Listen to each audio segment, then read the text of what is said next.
Hey, what's up? It's Rob Gordon, the Wingman. I am here with the WingHier. I don't know. I think it's German, so maybe you pronounce it like a Bond villain. WingHier? I don't know. But I'm here with their wing, the 5.0 V3. They sent me this wing and asked me if I would do a review for them.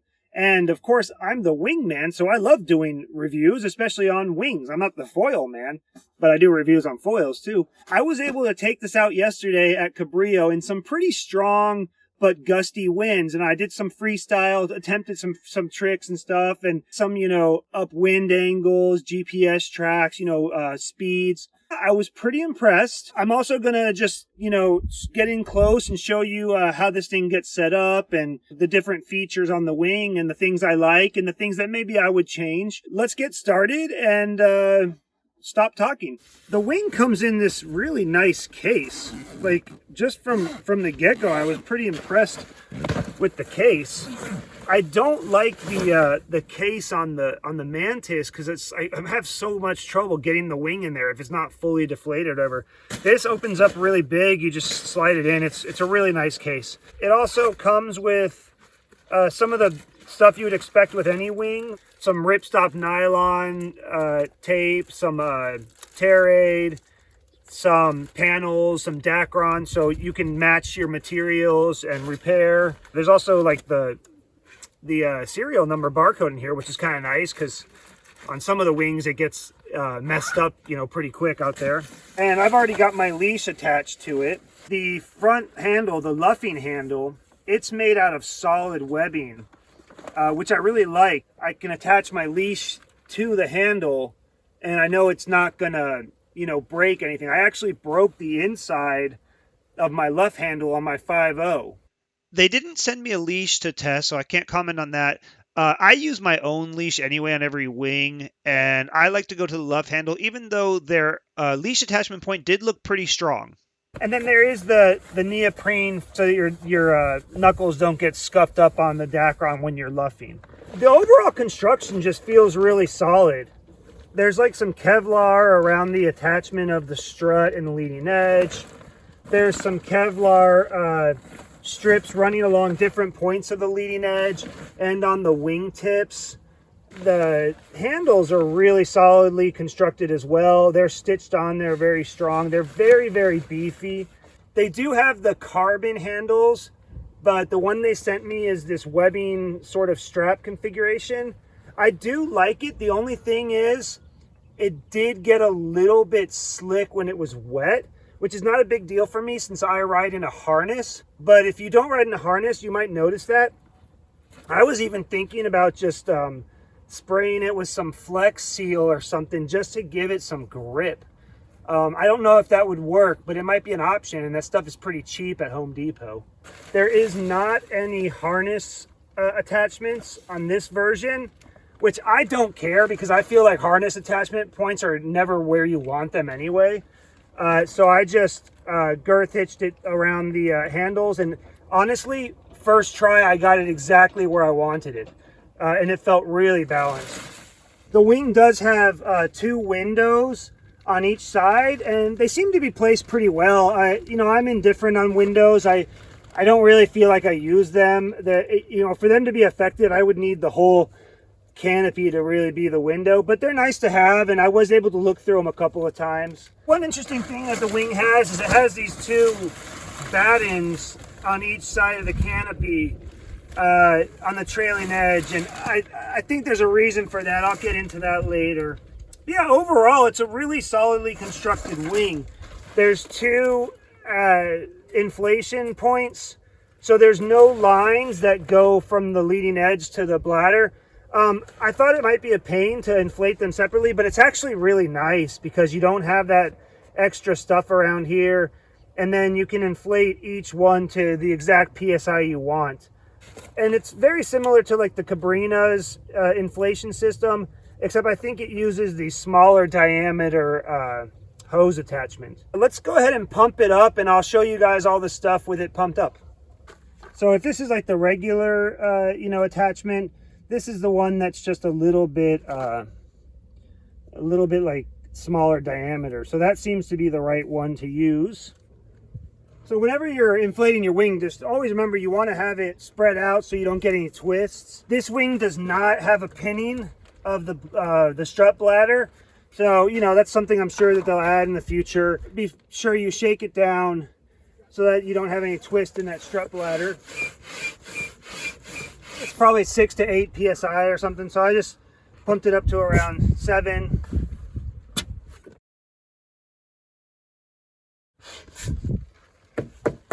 You always flick the leading edge or the bladders when you pump them up, and then you can get a feel for like how much is what, because these pressure gauges aren't accurate, so you want to get just a feel for what's really, how much air really is in there. So here you can see the wing is pumped up. It's a pretty good looking wing, I think. Nice colors, nice shape. You got really nice downturned wing tips. And you can see it's got some good power and it really wants to lift. Maybe that's why they call it the WingHier. What's really nice about this wing is the maneuverability. Because these edges are so turned down, this thing is really great for freestyle. So trying like the flockas, the ridiculous spins, or even just duck jives, it's really easy to spin. It's actually pretty hard to get the tip in the water. It actually feels so good that I was trying the double duck jives yesterday. You know, 1, 2, and I think I would have been able to get one, but I just didn't really know what to do with the hands. I do like about this handle is if you grab it in the middle, it is perfectly balanced for full power, which is really pretty cool. You know, sometimes I would grab it here just because I'm used to doing that on the Mantis. And then I would notice if I grabbed it where it's supposed to be held, it would just power up perfectly, which is really cool, really well balanced. The one thing I don't like about the wing, and you'll see it, the canopy is a little bit floppy. It's not really an issue when you're riding. When you're riding, it actually, you know, fills up and it feels really pretty good. But for luffing, I think it keeps it from being as stable as it could be. And then if there is like a gust and then like a lull, you know, you will get some flapping. So you do have to sort of be aware of that when you're riding a little bit. So I just think in the next version it would be really nice if they tightened up the canopy tension. I think that would really be good. It luffs really pretty well. I just think if the canopy tension was tighter, it would luff even better. I mean, it's not like a horrible canopy tension. It's just a little bit more baggy. But you can see when it's riding, it's pretty steady. And here when I'm pumping, you know, it's not like flapping around too much. And the leading edge stays really stiff. So that's really nice for the low end. I think it also affected the upwind a little bit. Here I'm trying to do upwind.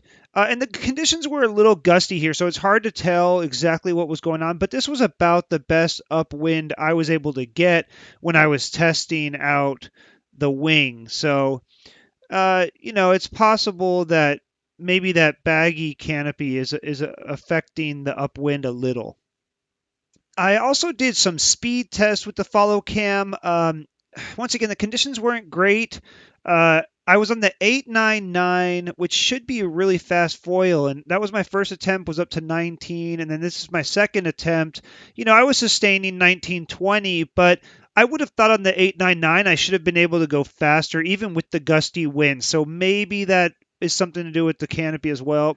But what the WingHier really excels at is that wing maneuverability. I was having a lot of fun trying the wing tricks and also working on the jumps and the spins. And like, you know, I don't land these yet, but especially the flocka, I'm stuck on this thing. But I felt closer on the WingHier because its tips want to stay out of the water. So I do think I'll land one pretty soon. But even if you aren't into boosting, there are still so many fun wing tricks you can do, and even just regular riding with this wing is a lot of fun. Not so much here, that hurt, but that was on me. Anyway, I really enjoyed riding this wing, and I think it's worth checking out. Okay, so overall, I'm pretty impressed with this wing. My takeaways on the pro side, really solidly constructed. It's lightweight, but it's reinforced where it needs to be. Everything from the luff handle being just solid, the handles being solid, the Kevlar reinforcements around it. It feels like a solid wing without too much added weight. I like that there's no unnecessary handles or other nonsense to add weight on there. I think the shape is really, really nice. I think the turned in wingtips make it so good for freestyle and make it easy to not ever get your tips in the water. The handles are perfectly balanced. If you grab them in the middle, it's just exactly where the power should be, and they're very solidly designed. No, there's no harness loops, but it doesn't matter. Where I had the harness line set up felt just perfectly balanced, like I could take both hands off the handles and the wing just wanted to ride. So in my opinion, I'd rather just put the harness line attached to the handles where I want it. The windows are also in a really nice spot. I was able to use them a little bit, even though I'm not a huge fan of windows or like a huge proponent of them. And it's also a pretty good looking wing. And that's important because you don't want to be out there in some goofy looking wing, let's be honest. As for the cons, there's really only two that I really see. One, the handles, these webbing handles did get a little bit slippery when wet. So I would probably go toward the hard handles, which is their other option. I like hard handles anyway. The big con for me, it's the only thing I didn't really like about the wing, was that sort of baggy canopy. I'd love to see them tighten up the tension on that. I think it will just make the wing ride a lot better, be more stable, and just higher performance, which is already a pretty high performance wing. So I would love to see that in the next version. But overall, I have no qualms about recommending this wing to anyone. It's a good wing. I went out there and I was trying all the stuff I normally did. I hit some nice jumps, some nice spins. You know, it's a good wing. The price point is pretty good. And I think this company really wants to take off and make really good products. And I really think they're going to keep taking suggestions and improving their wing. Just from the interaction I've had with them, they seem to really care about making a good product. So WingHier might be a player in the wing game. I like their wings, and yeah, I would keep riding them for sure. If you guys have any questions about them, hit me up. I'll try and answer them. If you do end up buying one, let them know that you saw my review and tell them what you thought. Maybe they'll send me more wings. All right, I'll see you guys on the water.